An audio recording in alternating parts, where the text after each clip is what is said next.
உயர்ந்தவர், உமக்கு மேல் ஒருவரும் இல்லையே. எல்லோருக்கும் மேலாக உயர்ந்தவர், உமக்கு மேல் ஒருவரும் இல்லையே. அல்லேலூயா, அல்லேலூயா, அல்லேலூயா, ஆமென். அல்லேலூயா, அல்லேலூயா, அல்லேலூயா, ஆமென். ஒருவரால் சிருஷ்டிக்கப்படாமலே தாமாக என்றென்றும் இருப்பவர், ஒருவரால் சிருஷ்டிக்கப்படாமலே தாமாக என்றென்றும் இருப்பவர். அல்லேலூயா, அல்லேலூயா. ஏன் இந்த சிலுவை? இரத்தம் சிந்துதல் இல்லாமல் பாவ மன்னிப்பு உண்டாகாது. வேறு எந்த விதத்திலும் மனுஷனுடைய பாவங்களுக்கு பரிகாரம் கிடையாது.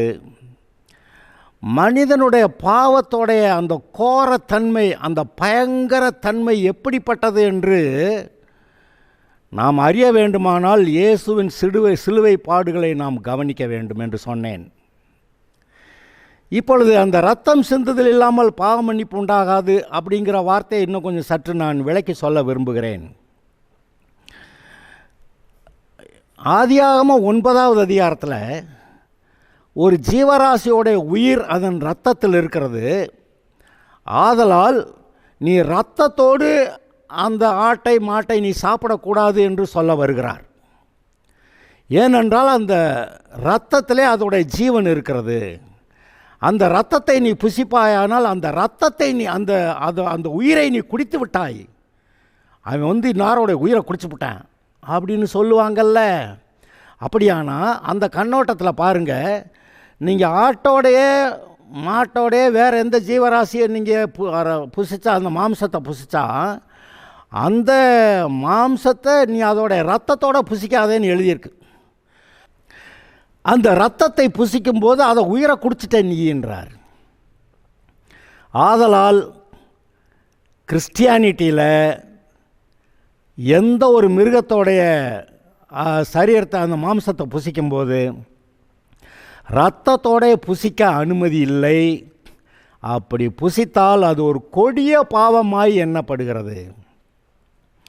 இப்போ மனிதனுடைய ரத்தம் எதில் இருக்குது? மனிதனுடைய ஜீவன் எதில் இருக்குது? உயிர். மனிதனுடைய உயிர் ஜீவன் எங்கே இருக்குது? அவனுடைய ரத்தத்தில் இருக்கிறது. அதனால் எவன் ஒருவன் இன்னொருவனுடைய ரத்தத்தை சிந்துகிறானோ அவனிடத்தில் நான் பழி வாங்குவேன் என்று அங்கே ஆதியாகமம் 9வது அதிகாரத்திலே சொல்லப்பட்டிருக்குது. நான் வேணால் அதை உங்களுக்கு வாசித்து காட்டிடுறேன். ஆதியாகமம் 9. நோவா பேழை காரியம் முடிந்த உடனே அவன் கர்த்தருக்கு ஆராதனை செய்ய பலியிட்டான் என்று பார்க்கிறோம். அதற்கு பிறகு நடக்கிறதை பாருங்கள். பின்பு தேவன் நோவாவையும் அவன் குமாரரையும் ஆசீர்வதித்து, நீங்கள் பலுகி பெருகி பூமியை நிரப்புங்கள், உங்களை பற்றிய பயமும் அச்சமும். ஐயோ, ஆதாம் இருக்கிறப்ப ஒரு மிருகமும் இவனை கண்டு பயந்ததில்லை. அது வாட்டுக்கு வந்துச்சு, இவனோட விளையாண்டுச்சு, பேர் வச்சான். இப்பொழுது அந்த பயமும் அச்சமும் பூமியில் உள்ள சகல மிருகங்களுக்கும் ஆகாயத்தில் உள்ள சகல பறவைகளுக்கும் உண்டாயிருக்கும். உங்களை பற்றி பயம் இருக்கும்னு சொல்கிறார். பூமியிலே நடமாடுகிற யாவும், சமுத்திரத்தின் மச்சங்கள் யாவும் உங்களுக்கு கையளிக்கப்பட்டன. எல்லாம் உங்களை கண்டு பயப்படும்ன்றாரு. எல்லாத்தையும் உன் கையில் நான் கொடுத்துட்டேன்றாரு. நடமாடுகிற ஜீவ ஜந்துக்கள் யாவும் உங்களுக்கு ஆகாரமாக இருப்பதாக பசும் பூண்டுகளையும் உங்களுக்கு தந்தது போல அவைகள் எல்லாவற்றையும் உங்களுக்கு தந்தேன். மாம்சத்தையும் அதன் உயிராகிய இரத்தத்தோட புசிக்க வேண்டாம். ஆதியாகமம் 9:4. மாம்சத்தை அதன் உயிராகிய இரத்தத்தோட புசிக்க வேண்டாம். உங்களுக்கு உயிராயிருக்கிற உங்கள் இரத்தத்துக்காக பழி வாங்குவேன். சகல ஜீவ ஜந்துக்களிடத்திலும் மனுஷரிடத்திலும் பழி வாங்குவேன். மனுஷனுடைய உயிர்க்காக அவனவன் சகோதரத்திலே பழி வாங்குவேன். மனுஷன் தேவ சாயலில் உண்டாக்கப்பட்டபடியால் மனுஷனுடைய இரத்தத்தை எவன் சிந்துகிறானோ அவனுடைய இரத்தம் மனுஷனாலே சிந்தப்பட கடவுது. அப்போ இதன் அடிப்படையில் சில காரியங்கள் வர்றதை நீங்கள் பாருங்கள். மனுஷனுடைய உயிர் அவனுடைய இரத்தத்தில் இருக்கிறது. எவனா இந்த ரத்தத்தை சிந்துனா நான் அவன்கிட்ட பழி வாங்குவேங்கிறாரு. இப்போ ஆதாம் பாவம் செய்த போது இவனுடைய ரத்தம் செத்து போய்விட்டது. இவன் செத்து போனான், இவனுக்குள்ளே ஜீவன் இல்லை. இப்போ அவனுக்கு ஜீவன் உண்டாகணுமானா பாவமில்லாத ரத்தம் ஒன்று சிந்தப்பட வேண்டியிருக்கிறது. அங்கே தான் இயேசு வருகிறார். இப்போ ஒரு மனுஷன் இன்னொரு மனுஷன் அடித்தா, தேவ சாயல் ரூபத்தில் இருக்க ஒரு மனுஷனை அடித்ததுனால தேவனே அடித்தது போல் அவர் நினைக்கிறார். அதனால் பழி வாங்குவேங்கிறார். மனுஷனுடைய ரத்தத்தை ஒருத்தன் சிந்தினா, அது மிருகமாக இருந்தாலும் மனுஷனாக இருந்தாலும் சகோதரனாக இருந்தாலும், நான் உன்ட்ட பழி வாங்குவேன் அப்படின்னு சொல்கிறாரு. ஆஹா, இதன் அடிப்படையில் இப்பொழுது பாருங்கள், ரத்தம் சிந்துதல் இல்லாமல் பாவ மன்னிப்பு உண்டாகாது. இது எங்கே இருக்குது இந்த வசனம்? எபிரேயர், நான் அதை உங்களுக்கு வாசித்து காட்டுகிறேன். எபிரேயரில்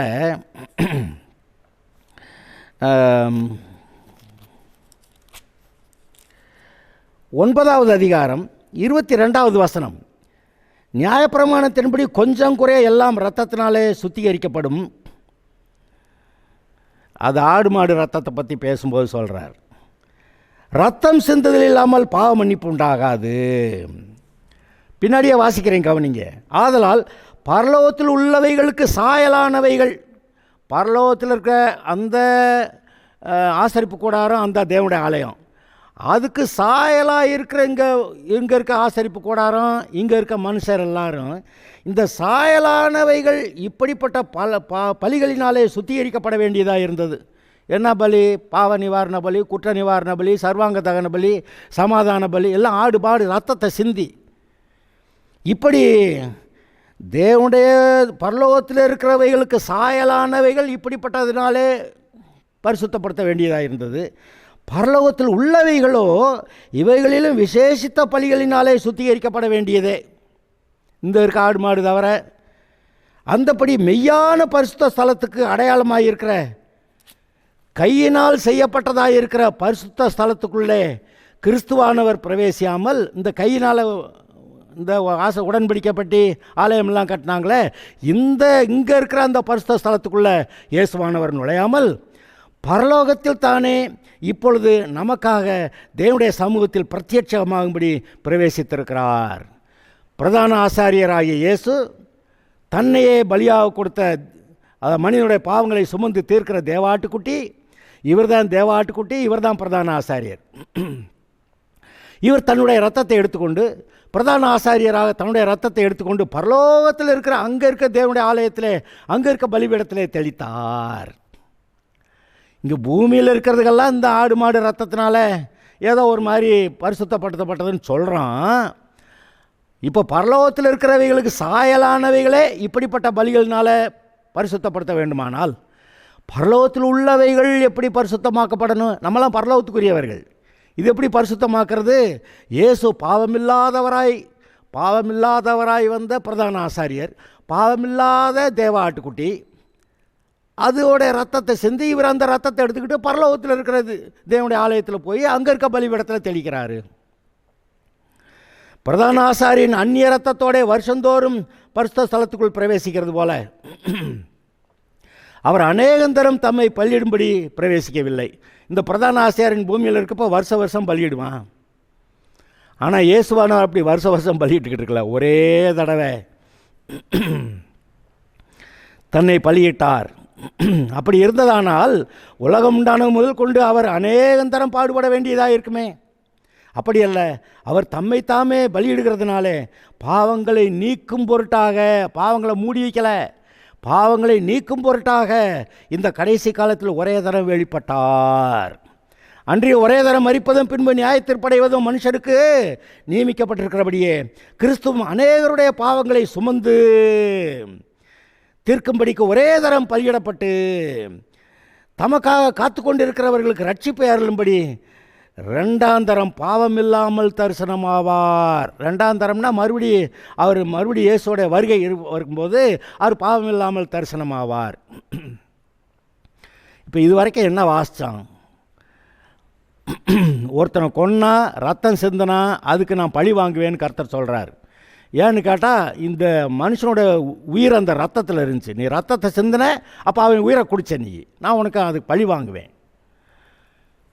இந்த பூலகத்தில் இருக்கக்கூடிய இந்த மனுஷர் இந்த ஆடு மாடு ரத்தத்தால் அந்த தேவனுடைய ஆலயம் அந்த ஆசரிப்பு கூடாரெல்லாம் அந்த ரத்தத்தை தெளித்து ஆட்டு மாட்டு ரத்தத்தை தெளித்து அதை பரிசுத்தமாக்குறதுன்னா இதெல்லாம் எது? பரலோகத்தில் இருக்கிறவைகளுக்கு சாயலானவைகள். அப்போ பரலோகத்தில் இருக்கிறத எப்படி பரிசுத்தமாக்குறது? அதுக்கு விசேஷமான ஆள் வேணும். அதான் இயேசு பாவம் இல்லாமல் பிறந்தார், கன்னியோட வயிற்றில் பிறந்தார், பாவம் இல்லாமல் வாழ்ந்து காட்டினார், பாவம் இல்லாமல் சிலுவைக்கு போனார். அப்போ இயேசுடைய ரத்தமே நம்மை மீட்டது. ரத்தம் சிந்தது இல்லாமல் பாவ மன்னிப்பு உண்டாகாதுன்னு இப்போ வாசித்தமே, அதை நினச்சி பாருங்க. நியாயப்பிரமாணத்தின்படி கொஞ்சம் குறை எல்லாம் ரத்தத்தினாலே, அந்த ஆடு மாடு ரத்தத்தினாலே சுத்திகரிக்கப்படும். எல்லாம் ரத்தத்தினாலே சுத்திகரிக்கப்படும். ரத்தம் சிந்தது இல்லாமல் பாவ மன்னிப்பு கிடையாது. இந்த பூமிக்குரியவைகளே இப்படிப்பட்ட ரத்தத்தினால பரிசுத்தமாக்கப்படணும்னா பரலோகத்தில் இருக்கிற நாம் அங்கே பரலோகம் போகிறோம். எப்படிப்பட்ட ரத்தத்தினாலே? அங்கே தான் இயேசுடைய ரத்தம். இப்போ இன்னொரு வசனத்தையும் நான் உங்களுக்கு வாசித்து காட்டுறேன். இப்போ நான் சொன்னேன் எபிரேயர் 12:4, பாவத்துக்கு விரோதமாய் போராடுகிறதில் ரத்தம் சிந்தப்படத்தக்கதாக நீங்கள் இன்னும் எதிர்த்து நிற்கவில்லையே. பாவத்துக்கு விரோதமாய் போராடுகிறதில் ரத்தம் சிந்தப்படத்தக்கதாக அந்த அளவுக்கு நீங்கள் இன்னும் பாவத்துக்கு எதிர்த்து நிற்கவில்லையே. அப்போ பாவத்துக்கு எதிர்த்து நிற்கிறதுங்கிறது ரத்தம் சிந்துற அளவு ஒன்று அங்கே ஸ்டேஜ் வருது. ஸ்டேஜ் நம்பர் 1, 2, 3, அப்புறம் ஸ்டேஜ் நம்பர் 4, அதான் ஃபைனல். அப்படின்னா ரத்தம் சிந்தி ஜீவனை கொடுக்கறது தான்.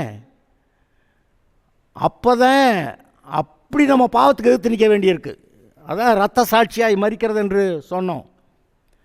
இன்றைக்கி சில சமயத்தில் கர்த்தருடைய காரியம் ஏதாவது செய்ய போய் ஏதாவது ஒருத்தன் வந்து அடிச்சு விட்டான், ரத்தத்தை சிந்திட்டான் அப்படின்னா சரி, அதோட உயிரோடவாது வந்தோம்னு நினைப்போம். அது ஒரு லெவல். ஆனால் நம்மளை கொன்று ரத்தத்தை சிந்துறானே, அது ஹையஸ்ட் லெவல். இயேசுவுக்காக தன் ஜீவனை சிந்தி ரத்தம் சிந்தி ஜீவன் கொடுக்கிறது, அதான் ரத்த சாட்சியாய் மரிக்கிறது. எவ்வளோ பேர் சீஷர்கள் அப்படி மரித்தார்கள். அவரை பின்பற்றின அநேகர் அப்படி மரித்தார்கள். அவர்கள் பாவத்துக்கு விரோதமாக போராடுகிறதில் ரத்தம் சிந்தி பாவத்துக்கு பிசாசுக்கு எதிர்த்து நின்றார்கள். அதை பற்றி பைபிள் பேசுகிறது. அப்படியானா பாவம் போகிறதற்கு ரத்தம் சிந்தப்பட வேண்டும். ஏன்னா அந்த தேவனுடைய சட்டங்கள் அப்படிப்பட்டது. தேவன் ஒரு சட்டம் போட்டுட்டு அதை நிறைவேற்றாமல் இருக்க முடியாது. நான் அன்றைக்கி சொன்னேப்பா, இன்றைக்கி அதெல்லாம் முடியாது, அப்படியெல்லாம் சொல்ல முடியாது. இயேசுவே சிலுவைக்கு போகிறதுக்கு முன்னாடி எனக்கு பயமாக இருக்குது, மரணத்திகள் அவர் மேல் விழுந்தது, அப்போ எனக்கு பயமாக இருக்குது, கூடுமான அந்த பாத்திரம் என்னை விட்டு நீங்கட்டுன்னு கேட்குறாரெல்லாம் முடியாதுன்ட்டார். அவள் போய் தான் ஆகணும், ரத்தம் சிந்தி ஆகணும், ஜீவன் கொடுத்தாகணும். அப்போ தான் மனுஷனுடைய பாவங்களுக்கு மன்னிப்பு கிடைக்கும், அந்த பரிகாரம் நடக்கும். அதனால் அங்கே போகணும்னு கர்த்தர் பிதாவானவர் கம்முன்னு இருந்துட்டார். இயேசு உமக்கு சித்தமான நான் சிலுவைக்கே போயிடுறேன் அப்படின்னு சிலுவைக்கு போகிறேன்னு தன் பிதாவுடைய சித்தத்துக்கு அங்கே போய் ரத்தம் சிந்துகிறார். அங்கே போய் 7 இடங்களிலே ரத்தம் சிந்தினார் என்று நீங்கள் பார்க்கலாம். இந்த லேவியராகம பலிகளிலே நீங்கள் வாசியுங்கள். அந்த பலிகளில் சில இடங்களில் ரொம்ப தெளிவாக எழுதியிருக்கும். அந்த ஆடு அல்லது மாடு அந்த இரத்தத்தை பிரதான ஆசாரியன் எடுத்து அதை அந்த ஆலயத்துக்குள்ளே மகா பரிசுத்த ஸ்தலத்துக்குள்ளே கொண்டு போய் அங்கே என்ன இருக்குது? கர்த்தருடைய உடன்படிக்கை பெட்டி இருக்குது. அந்த பெட்டிக்குள்ளே நியாயப்பிரமாணம் இருக்குது. அங்கே ஆரோனுடைய துளிர்த்த கோல் இருக்குது. அங்கே ஒரு ஓமர் அளவு மண்ணாக இருக்கிறது. அது எல்லாம் எதை குறிக்குது? நியாயப்பிரமாணமும் இந்த மனுஷரெல்லாம் இவங்க பிரமாணங்களை மீறி பாவியாக இருக்காங்கன்னு அது சொல்லும். அந்த ஒரு ஓமர் மண்ணா என்ன சொல்லும்? ஒரு ஓமர் எடுத்து வைடான்னா அவன் 2 ஓமர் எடுத்து வச்சான், அதுலேயும் அவங்க கீழ்ப்படியலை அப்படின்னு சொல்லும். அப்புறம் அங்கே ஆரோனுடைய துளிர்த்த கோல், இந்த மீதி எல்லாரும் அவன் கோலை தூக்கிட்டு வந்து நாங்களும் ஆசாரியனாக இருக்கிறோம்னு வந்தாங்க அப்படின்னு சொல்லி ஆரோனுடைய கோல் மட்டும்தான் தெரிந்து கொள்ளப்பட்டது. அப்போ ஆரோன் மட்டும்தான் அந்த ஊழியம் செய்ய தெரிந்து கொள்ளப்பட்டவன். அப்போ உள்ளுக்கு இருக்கிற சமாச்சாரம் எதுவுமே மனுஷனுக்கு நல்லதாக இல்லை. நியாயப்பிரமாணம், இவன் நியாயப்பிரமாணத்தை மீறிட்டான்னு கத்துது. அந்த அந்த ஆபேலோடைய ரத்தம் என்னைய கொன்னுட்டான் இதுக்காக பழி வாங்கணும்னு சொல்லி கத்துச்சான். ஆனால் இயேசுடைய ரத்தம் ஆபேலோடைய ரத்தம் பேசினதை பார்க்கலும் நன்மையானவைகளை பேசியது. என்ன நன்மையானவைகளை? ஆபேலோட ரத்தம் அவன் என்னை கொன்னுவிட்டு அவனை பழி வாங்கணும்னு அது சொல்ல, இந்த ரத்தம் பிதாவே இவர்களுக்கு மன்னியும், தாங்கள் செய்கிறது என்னதென்று அறியாதிருக்கிறார்களே என்று சொல்லி அப்படி ரத்தம் சிந்தி நம்முடைய பாவங்களை போக்குவதற்காக இயேசு சிந்திய ரத்தம். அது நமக்காக நன்மையானவைகளை பேசுகிற ரத்தம். அப்போ இதனால் என்ன பண்ணியிருந்தாராம் கர்த்தர், அந்த கர்த்தர் உடன்படிக்கை பெட்டிக்குள்ளே இது மூணையும் போட்டு அடைச்சிட்டாராம். அது மேலே கிருபாசனம் ஒன்று போடப்பட்டிருந்தது. கிருபாசனத்தில் பிதாவாகிய தேவன் அங்கே உட்கார்ந்துருப்பார். அதான் அவருடைய சிங்காசனம். அப்போ அவருடைய சிங்காசனத்தில் இரக்கமும் இருக்குது, கிருபையும் இருக்குது, இந்த பாவத்தை மூடி வைக்கிறதும் இருக்குது. அந்த பெத்ஷிமேஷில் அந்த மக்கள் பெலிஸ்தர் அனுப்பிவிட்ட அந்த கர்த்தருடைய பெட்டி, அதை அனுப்பிவிட்டப்ப அந்த மாடுகள்லாம் பெத்ஷிமேஷில் அங்கே அறுப்ப இருக்கிறவர்கள் மத்தியில் அங்கே வந்து நின்றுது. இந்த மக்கள் என்ன செஞ்சாங்க, என்ன இருக்குன்னு பார்க்கணுன்னு பெட்டியை திறந்துட்டாங்க. பெட்டியை திறந்தப்போ அங்கே நிறைய பேரை கர்த்தர் அடித்தாருன்னு எழுதியிருக்கிறது. நிறைய பேர் செத்துட்டாங்க. ஏன்னா அந்த பெட்டியை திறந்தவுடனே அங்கே இருக்க நியாயப்பிரமாணம், இந்த பிரமாணங்கள் முடி இவெல்லாம் நடக்கலை, எல்லாம் பாவிகளாக இருக்காங்கன்னு அது சொல்லுது. அந்த அந்த மண்ணாவும் இவங்கெல்லாம் கீழ்ப்படியாதவங்கன்னு சொல்லுது. அந்த ஆரோனுடைய தொழிற்கோளும் கூட மற்றவங்கெல்லாம் கீழ்ப்படியாமல் ஆரோனோட போட்டி போட்டுக்கிட்டு வந்தாங்கன்னு சொல்லுது. அப்போ மனிதர்களுடைய பாவங்களை வெளிப்படுத்தக்கூடியதாக இந்த நியாயப்பிரமாணம் இருந்தது. அந்த நியாயப்பிரமாணத்தை பார்த்தவனை கர்த்தர் அவங்களை அடிச்சுவிட்டாரு. அதனால தான் இந்த பெட்டியை திறக்கவே கூடாது, பெட்டியை யாரும் தொடவும் கூடாது. அதை தண்டுகள் பாய்ச்சி இங்கிட்டு 2 பேர் அங்கிட்டு 2 பேர் இப்படி தோளில் தான் தூக்கிட்டு போகணும். அந்த பெட்டியை யாரும் தொடக்கூடாது, திறக்கக்கூடாது. அதை திறந்து பார்த்தப்ப இவர்களுடைய கீழ்ப்படியாமை, இவர்களுடைய பாவங்களை வெளிப்படுத்துகிற நியாயப்பிரமாணம் அங்கே இருந்துச்சு. அதை பார்த்தா என்னத்துக்கு ஆகிறது? அப்படி ஒரு கர்த்தருடைய உடன்படிக்கை பற்றி மகா பரிசுத்த ஸ்தலத்தில் இருக்குது. இந்த பிரதான ஆசாரியன் இந்த ரத்தத்தை எடுத்துக்கொண்டு, பலி செலுத்தப்பட்ட ஆட்டின் ரத்தத்தை எடுத்துக்கொண்டு அந்த மகா பரிசுத்த ஸ்தலத்துக்குள்ளே அங்கே போய் 7 தரம் தெளித்தான் என்று எழுதியிருக்கிறது. கிருபாசனத்தின் மேலே 7 தரம் தெளித்தானா. கிருபாசனம்னா என்னது? தேவன் உட்கார்ந்திருக்கிற அவருடைய சிங்காசனம். பரலோகத்தில் சிங்காசனம். சரி, அதுக்கு நமக்கு அடையாளமாக சில காரியங்கள் சொல்லியிருந்தார், அதுக்கு சாயலாக இருக்க சில காரியங்கள் சொல்லியிருந்தார். அப்போ அங்கே கூட அவருடைய சிங்காசனம் எது, அதனுடைய ஆதாரம் எது? கிருபாசனம், கிருபையின் ஆசனம், இரக்கத்தின் ஆசனம், மெர்சி சீட். ஆங்கிலத்தில் சொல்லும்போது அதை மெர்சி சீட்டுன்னு சொல்லுவாங்க. தமிழில் அதை கிருபாசனம்னு எழுதியிருக்கு. இந்த மெர்சியும் இரக்கமும், அதாவது இரக்கமும் கிருபையும் ஒன்றோடொன்று இசைந்து செயல்படுகிறது. இயேசுதான் சிலுவையில் நமக்காக கிருபையை சம்பாதித்தார். நமக்கான ஆசீர்வாதங்களை எல்லாம் நாம் இலவசமாய் பெற்றுக்கொள்ளும்படியாக அங்கே அவர் சம்பாதித்தார். இப்போ நம்ம மேலே இறக்கப்பட்டு பாவத்தை மன்னிக்கிறாரு. நம்ம ஆசீர்வதிக்கப்படுறதுக்கு கிருபையை கொடுக்குறாரு. அப்போ அவருடைய சிங்காசனம் எதன் ஆதாரம்? அவருடைய சிங்காசனம் அது மெர்சி சீட், இரக்கத்தின் ஆசனம். அவருடைய சிங்காசனம் கிருபாசனம், கிருபையின் ஆசனம். அப்படி ஒரு கிருபையின் ஆசனத்தின் மேலே அங்கே ஆட்டுக்குட்டியின் ரத்தம் தெளிக்கப்பட வேண்டும். 7 தடவை அவன் தெளித்தான் என்று நீங்கள் அங்கே வாசிக்கிறீர்கள். இயேசுவுடைய சிலுவை பாடுகளில் கூட 7 இடங்களிலே இயேசு ரத்தம் சிந்தியதை நீங்கள் நினைத்து பாருங்கள். எங்கெங்கேன்னு தெரியுமா? ஒன்று, அவர் சிலுவைக்கு போகிறதுக்கு முன்பே அங்கே கெத்சமனே தோட்டத்தில், கெத்சமனேனாக்க பிழிந்து எடுக்கிறது, சாறு எடுக்கிறது, பிழிந்து சாறு எடுக்கிறது, கெத்சமனே. அங்கே இயேசுவானவர் அந்த தோட்டத்திலே அவர் பிழிந்து சாறு எடுக்கப்பட்டார். அங்கே ரத்தம், வியர்வை துளிகளாக ரத்தம் அங்கே சிந்தியது. மிகவும்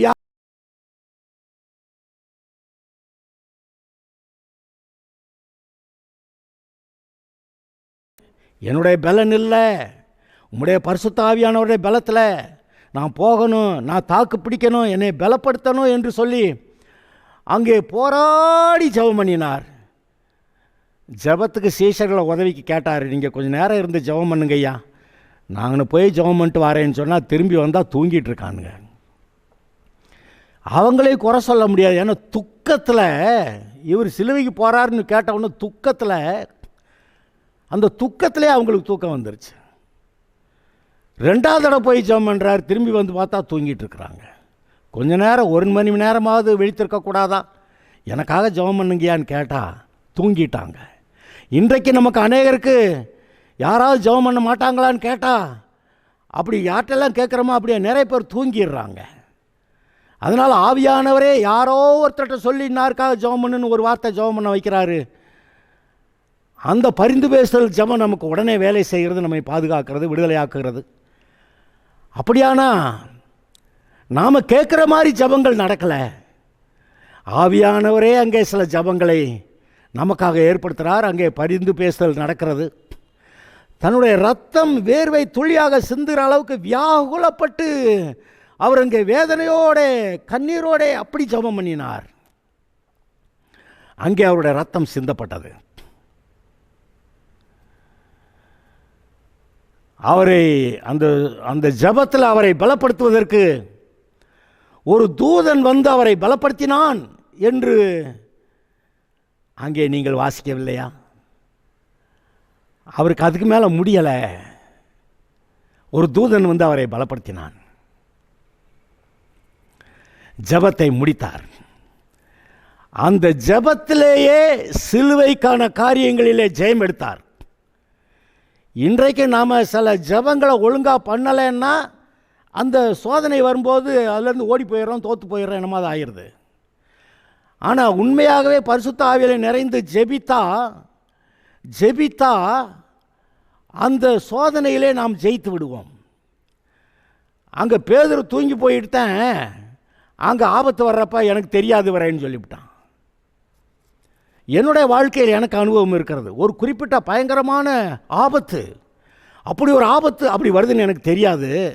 ஆனால் அன்னைக்கு கர்த்தாவே ஸ்தோத்திரம் அல்லேலூயா அப்படி இப்படின்னு சொல்லிக்கிட்டு இந்த பிரச்சனையிலிருந்து இந்த இந்த மகா உபத்திரவ இந்த பிரச்சனையிலிருந்து என்னை காப்பாற்றினேர்னு சொல்லிக்கிட்டு நான் பாட்டுக்கு அந்நிய பாஷையில் பேசி குதிச்சுக்கிட்டு அல்லேலூயான்னு போட்டுக்கிட்டு இருந்தேன். அன்னைக்கு ராத்திரி தான் வருது தெரியுது எனக்கு வர இருந்த ஆபத்து வேற எங்கேயோ போயிடுச்சுன்னு. ஆஹா, என்னை அன்னைக்கு பரிசுத்த ஆவியில் நிரம்பி என்னை ஜெபிக்க வச்சு அந்த எனக்கு விரோதமாக வந்த பிசாசு மேலே அன்னைக்கு நான் ஜெயம் எடுத்தது அன்றைக்கு என்னை காப்பாற்றியது. அது வேற எங்கேயோ போயிடுச்சு, அது வேற.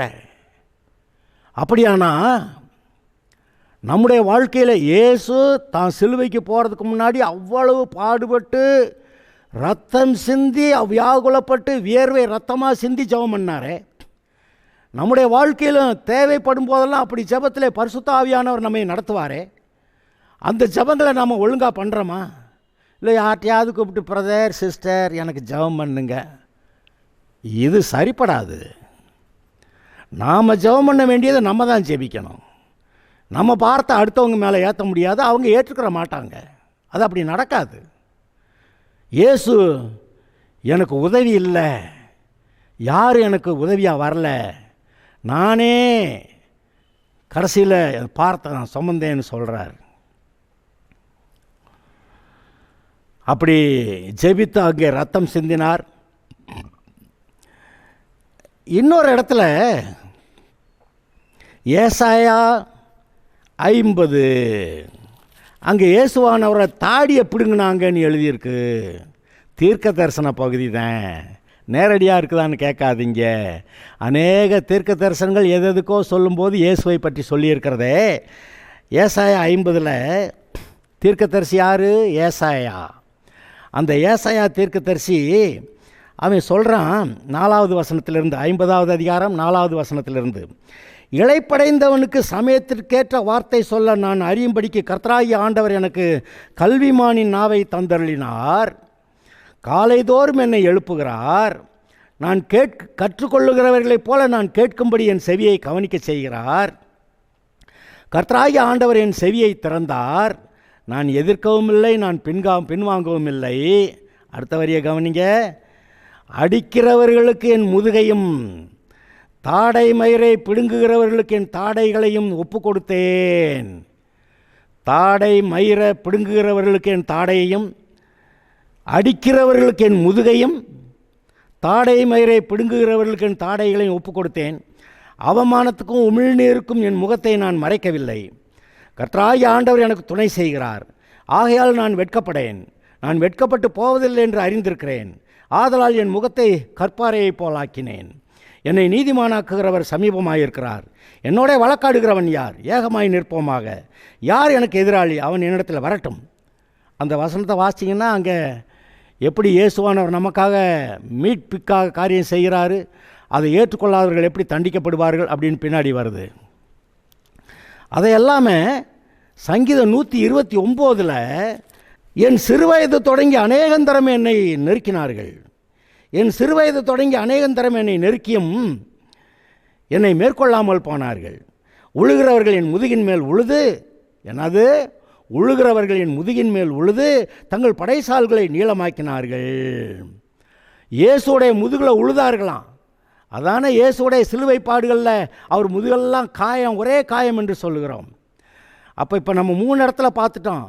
அவர் கெத்செமனேயில் ஜெபம் பண்ணும்போது ரத்தம் வியர்வை ரத்தமாக. 2வது அவரை தாடியை பிடுங்கினது. 2, 3 அவருடைய முதுகெல்லாம் காயம் அடித்து. 4 அவர் தலையில் முள் கிரீடம், ராஜான்னா கிரீடம் வேணும்ல, முள்ளால் வச்சு செஞ்சு அதை அடிக்கிறாங்க. அப்போ அப்படியானா அங்கே ரத்தம் சிந்து. 4வது இடம். 5வது இடம் கைகள், 6 கால்கள், 7 ஒருவன் ஈட்டியினால் குத்துகிறான், அப்பொழுது ரத்தமும் தண்ணீரும் புறப்பட்டு வந்தது. பழைய ஏற்பாட்டில் அந்த பிரதான ஆசாரியன் ஆட்டுக்குட்டியோட ரத்தத்தை எடுத்து 7 தடவை கிருபாசனத்தின் மேலே தெளிக்கணும். அந்த 7 தடவையை இயேசு 7 இடத்துல ரத்தம் சிந்துகிறார் என்பதை காட்டுவதற்கு. எவ்வளவு காலங்களுக்கு முன்பாக இந்த தீர்க்க தரிசனங்கள் எழுதப்பட்டிருக்கின்றன. அது எப்படி அப்படியே நிறைவேறிற்று. இயேசு தன் ரத்தத்தை சிந்தினார். அதான் ரத்தம் சிந்துதல் இல்லாமல் பாவ மன்னிப்பு உண்டாகாது. இந்த பூமிக்குரிய ஆசரிப்பு கூடாரம் இந்த மக்கள் இப்படி பரிசுத்தப்படுத்த வேண்டியதானால் பரலோகத்துக்குரியவைகள், தேவனுடைய பரலோகத்தில் இருக்கிற சாயலானவைகளுக்கே இப்படிப்பட்டவைகள்னால பரிசுத்தமாக்கப்படணும்னா, அப்போ தேவனிடத்தில் பரலோகத்தில் இருக்கிறவைகள் எப்படிப்பட்ட பலியினாலே பரிசுத்தமாக்கப்பட வேண்டும்? அங்கே தான் இயேசுவின் ரத்தம் வருகிறது. அங்கே தான் இயேசு பிரதான ஆசாரியராக வருகிறார். அவர் தேவ ஆட்டுக்குட்டி ஆகிய அவர் தன்னைத்தானே ஜீவனை கொடுத்து அந்த ரத்தத்தை எடுத்துக்கொண்டு பிரதான ஆசாரியராக இயேசு அங்கே பரலோகத்தில் இருக்கிற, அங்கே தேவனுடைய ஆலயத்தில் இருக்கக்கூடிய அந்த பலிபீடத்தில் போய் அங்கே தெளிக்கிறார். ரத்தம் சிந்துதல் இல்லாமல் பாவ மன்னிப்பு உண்டாகாது. அப்படி மனுஷனுடைய ரத்தத்தை சிந்தினா நான் பழி வாங்குவேன்னாரு. ஆனால் பழி வாங்கிறதுக்கு இப்போ அவனை ரட்சிக்கணுமே. அதனால் தேவன் தம்முடைய ரத்தத்தையே, தம்முடைய ரத்தத்தினாலே எல்லா ஜனங்களையும் உண்டாக்கினார் என்று எழுதியிருக்கிறது. அந்த ஒரே ரத்தத்தினாலே மனுஷரெல்லாம் தோன்ற பண்ணினார்னு எழுதியிருக்கு. அப்போ அதுக்காக அவருடைய ரத்தத்தை அவர் சிந்த வருகிறார். தேவனுடைய ரத்தம் நமக்காக சிந்தப்பட்டிருக்கிறது. அது நம்மை மீட்கிறது நிச்சயம் அல்லவா? ஆதலால் அவருடைய ரத்தத்தின் மேல் விசுவாசத்தை வைப்போமாக. இயேசு பாடுபட்டு 7 இடங்களில் ரத்தம் சிந்தினார் என்று சொன்னேனே, அதை விசுவாசிப்போமாக. நான் பூரணமாய் ரட்சிக்கப்படுவதற்கு 7ங்கிற நம்பர் பூரணம்னு பொதுவாக சொல்லுவாங்க. அவர் 7 தடவை நமக்காக ரத்தம் சிந்தினார், பூரணமாக சிந்தினார். நம்முடைய ரட்சிப்பு பூரணமாக இருக்க வேண்டும் என்பதற்காக அப்படி 7 முறை சிந்தினார் என்றெல்லாம் நீங்கள் வாசிக்கிறீர்கள். ஆதலால் இயேசு நமக்காக ரத்தம் சிந்தி நமக்காக ரட்சிப்பை உண்டாக்கினாரே, நமக்காக பரிகாரம் செய்தாரே, நமக்கு பாவ மன்னிப்பு உண்டாக்கினாரே, அங்கே சிலுவையில் அவருடைய ஸ்தானத்தையும் அவருடைய ஆசீர்வாதங்களையும் நமக்கு கொடுத்து நம்முடைய பாவங்களை சாபங்களை ஏற்றுக்கொண்டு நம்முடைய பாவங்களுக்கான தண்டனை அவர் அனுபவித்தாரே, இப்படியாக நமக்கு ஒரு மீட்பை உண்டு பண்ணினாரே. இதை நாம் ஏற்றுக்கொள்ளுகிறது எவ்வளவு அவசியம் என்று பாருங்கள். இப்போ இயேசுவை ஏற்றுக்கொள்ளாதவர்கள் இதை கேட்டுக்கிட்டு இருந்தா, உங்களுடைய ரட்சிப்பு சமீபமாக இருக்கிறது, மனம் திரும்புங்கள், இயேசுவை ஏற்றுக்கொள்ளுங்கள், உங்களுக்கு பரலோக ராஜ்யம் உங்களுக்காக சமீபமாய், ரட்சிப்பு சமீபமாக இருக்கிறது என்று கர்த்தர் சொல்லுகிறார். ரட்சிக்கப்பட்டவர்கள் இந்த விவரங்களை தெரிந்து கொண்டு கர்த்தருக்குள்ளே உறுதியாக நிலைத்திருங்கள். கர்த்தர் உங்களை காப்பார், ஆசீர்வதிப்பார், நடத்துவார். சாட்சியாக வாழுங்கள். கர்த்தர் உங்களை ஆசீர்வதிப்பாராக.